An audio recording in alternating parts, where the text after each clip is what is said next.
Break down ಆಗಿ accident ಆದ ಕಾರಿನಲ್ಲಿ ಮದ್ಯ, ಸಿಟಿ ರವಿ, ಕ್ಯಾಲೆಂಡರ್ ಹಾಗೂ ಲಾಂಗ್ ಪತ್ತೆಯಾಗಿರುವ ಘಟನೆ ಚಿಕ್ಕಮಗಳೂರು ನಗರದ AIT ಸರ್ಕಲ್ನಲ್ಲಿ ತಡರಾತ್ರಿ ನಡೆದಿದೆ.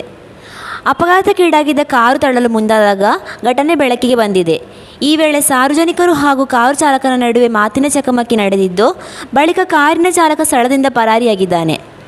ಘಟನಾ ಸ್ಥಳಕ್ಕೆ ಆಗಮಿಸಿದ ನಗರ ಠಾಣಾ ಪೊಲೀಸರು ಪರಿಶೀಲನೆ ನಡೆಸಿದ್ದು, ಮದ್ಯ, ಕ್ಯಾಲೆಂಡರ್, ಲಾಂಗ್ ವಶಪಡಿಸಿಕೊಂಡಿದ್ದಾರೆ.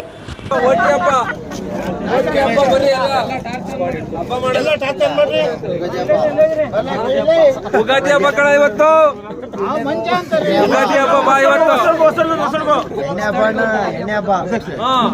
ಬಂಧಿಸಿ ಬಂಧಿಸಿ ಬಂಧಿಸಿ ಬಂಧಿಸಿ ಬಂಧಿಸಿ ಭ್ರಷ್ಟ ರವಿಗೆ ಧಿಕ್ಕಾರ, ಓಟಿ ರವಿಗೆ ಧಿಕ್ಕಾರ, ಲಜ್ಜೆಗೆಟ್ಟ ಸಿಟಿ ರವಿಗೆ ಧಿಕ್ಕಾರ, ಬಡವರಿಗೆ ಎಣ್ಣೆ ಕುಡಿಸಿ ಮತವನ್ನು ಕೇಳುತ್ತಿರೋ ಸಿಟಿ ರವಿಗೆ